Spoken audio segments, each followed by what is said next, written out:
ಶುಭೋದಯ. ಈ ದಿನದ ವಾಕ್ಯ ಭಾಗ ಹಿನೇನಿ ಅನ್ನುವಂಥ ಭಾಷೆಯ ಒಂದು ಅರ್ಥವನ್ನ ಮಾಡಿಕೊಳ್ಳುವಂಥದ್ದು ಹೊಸ ಒಡಂಬಡಿಕೆಯಲ್ಲಿ ಲೂಕನ ಸುವಾರ್ತೆ 1ನೇ ಅಧ್ಯಾಯ 26ರಿಂದ 38 ವಚನಗಳು. ಅರೆ, ಇದೇನಿದು? ಹಿನೇನಿ ಅನ್ನುವಂಥದ್ದು ಇಬ್ರಿಯ ಭಾಷೆಯ ಪದವಲ್ವಾ? ಈ ಹೊಸ ಒಡಂಬಡಿಕೆಯಲ್ಲಿ ಹೇಗೆ ಗ್ರೀಕ್ ಭಾಷೆಯಲ್ಲಿ ಈ ಪದವನ್ನ ನಾವು ಕೇಳಬಹುದು ಅನ್ನುವಂತಹ ಪ್ರಶ್ನೆ ನಿಮ್ಮದಾಗಿರಬಹುದು. ಬರೆದಂಥ ಮೂಲ ಭಾಷೆ ಗ್ರೀಕ್ ಭಾಷೆ ಆಗಿದ್ದಾಗ್ಯೂ ಸಹ ಇಲ್ಲಿ ಕಂಡು ಬರುವಂತಹ ಗ್ರೀಕ್ ಭಾಷೆಯ ಪದ ಹಿನೇನಿಗೆ ಸಮಾನವಾದ ಪದ ಆಗಿರುತ್ತದೆ. ಈ ಲೂಕನ ಸುವಾರ್ತೆ 1ನೇ ಅಧ್ಯಾಯ 26ರಿಂದ 38ನೇ ವಚನದಲ್ಲಿ ಗಬ್ರಿಯೇಲ್ ದೇವದೂತನು ಮರಿಯಳಿಗೆ ಕಾಣಿಸುವಂಥದ್ದನ್ನು ನಾವು ಕಾಣ್ತೇವೆ.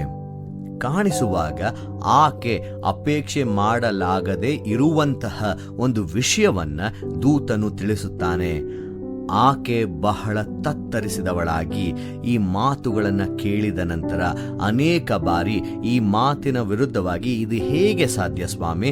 ನಾನು ಯಾರನ್ನು ಅರಿಯದವಳು, ನನಗೆ ನಿಶ್ಚಿತಾರ್ಥ ಆಗಿದೆ, ನಾನಿನ್ನೂ ಕನ್ಯೆ ಎಂಬುದಾಗಿ ಹೇಳಿದ ನಂತರವೂ ಸಹ ದೇವದೂತನು ಅಲ್ಲಿ ನಡೆಯುವಂತಹ ದೇವರ ಕಾರ್ಯವನ್ನ ಬಿಚ್ಚಿಡುವಾಗ ಮರಿಯಳು ಕೊಡುವಂತಹ ಉತ್ತರ, ಈಗೋ ನಾನು ಕರ್ತನ ದಾಸಿ, ನಿನ್ನ ಮಾತಿನಂತೆ ನನಗೆ ಆಗಲಿ ಅಂದಳು. 1ನೇ ಅಧ್ಯಾಯ 38ನೇ ವಚನ. ಈಗೋ ಅನ್ನುವಂತಹ ಪದಕ್ಕೆ ಇಡೋ ಅನ್ನುವಂತಹ ಭಾಷೆಯನ್ನ ಬಳಸಲಾಗ್ತದೆ. IDOU. ಇದು ಗ್ರೀಕ್ ಭಾಷೆಯ ಒಂದು ಪದವಾಗಿರ್ತದೆ. ಇದರ ಮೂಲ ಪದ ಒರಾವೋ ಎಂಬುದಾಗಿ. ಈ ಒರಾವೋ ಅನ್ನುವಂಥದ್ದು ಒಂದು ಕ್ರಿಯಾಪದವಾಗಿರ್ತದೆ, ಒಂದು ವರ್ಬ್ ಆಗಿರ್ತದೆ. ಅಲ್ಲಿಗೆ ಈ ಒರಾವೋ ಎಂಬುದಾಗಿ ಹೇಳುವಾಗ ಹಿನೇನಿ ಪದಕ್ಕೆ ಸಮಾನವಾಗಿರುವಂಥ ಪದ ಹೊಸ ಒಡಂಬಡಿಕೆಯಲ್ಲಿ. ಇಲ್ಲಿ ಮರಿಯಳು ಈ ಮಾತುಗಳನ್ನ ಆಡಿದ ನಂತರ ದೇವದೂತನಿಂದ ಬಂದಂತ ಶುಭ ಸಂದೇಶವನ್ನ, ಆಕೆಗೆ ಅದು ಶುಭ ಸಂದೇಶವಾಗಿತ್ತೋ ಇಲ್ಲವೋ ನಮಗೆ ಶುಭ ಸಂದೇಶ, ಆದರೆ ಆಕೆಗೆ ಒಂದು ರೀತಿಯಲ್ಲಿ ತಲ್ಲಣಗೊಳಿಸುವಂತಹ ವಿಷಯವಾಗಿತ್ತು.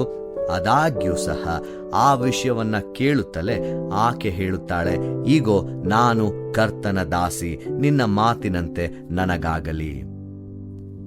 ಆಕೆಗೆ ಮುಂದೇನಾಗುತ್ತದೆ ಅನ್ನುವಂಥ ಸಂಪೂರ್ಣವಾದ ಅರಿವು ಇರುವುದಿಲ್ಲ. ಆಕೆಗೆ ಸಂಪೂರ್ಣವಾದ ಅರ್ಥ ಈ ವಾಕ್ಯಗಳ ಮೂಲಕ ಆಗಿರುವುದಿಲ್ಲ. ಯೇಸು ಸ್ವಾಮಿ ನನ್ನ ಗರ್ಭದಿಂದ ಜನಿಸುತ್ತಾನೆ, ಆದರೆ ಆ ಯೇಸು ಬೆಳೆದ ನಂತರ ಏನಾಗುತ್ತಾನೋ, ಯಾವ ರೀತಿಯಲ್ಲಿ ಆಗುತ್ತದೋ ಅನ್ನುವಂತಹ ಘಟನೆಗಳು ಈಕೆ ಗಮನಿಸುತ್ತಲೇ ಹೋಗುತ್ತಾಳೆ. ಬದಲಾಗಿ ಈ ಆರಂಭದ ಹಂತದಲ್ಲಿ ಯಾವುದೇ ರೀತಿಯಾದಂಥ ಒಂದು ಗುರುತು ಆಕೆಗೆ ಇರುವುದಿಲ್ಲ.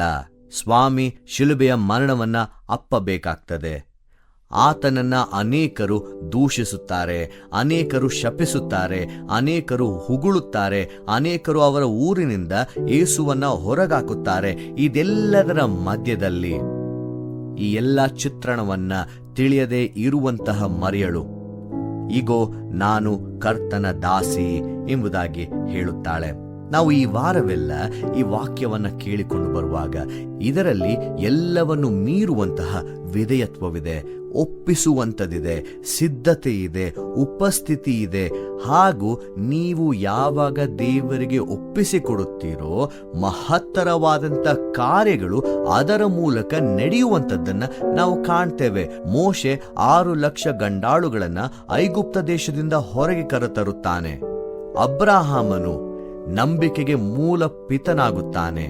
ಸಮುವೇಲನು ಇಸ್ರಾಯೇಲ್ ದೇಶದ ಒಂದು ಆ ಚಿತ್ರಣದಲ್ಲಿ ಒಬ್ಬ ಉತ್ತಮವಾದಂಥ ನಾಯಕನಾಗುವಂಥದ್ದನ್ನ ನಾವು ಕಾಣ್ತೇವೆ.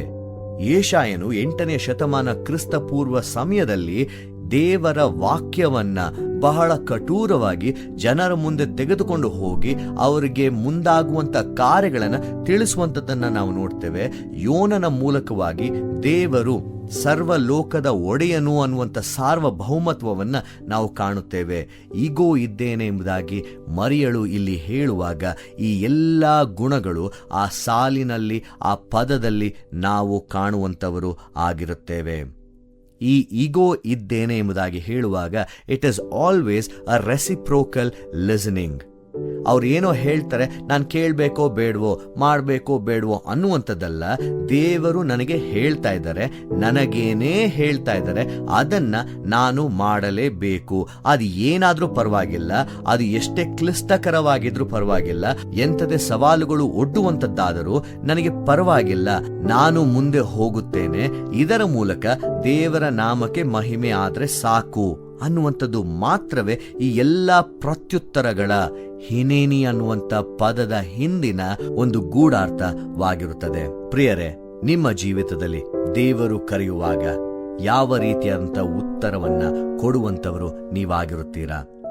ಆ ಉತ್ತರದಲ್ಲಿ ಯಾವ ರೀತಿಯಾದಂಥ ಬಲ ತುಂಬಿರುತ್ತದೆ, ಯಾವ ರೀತಿಯಾದಂಥ ದೃಢ ನಿಶ್ಚತೆ ತುಂಬಿರುತ್ತದೆ?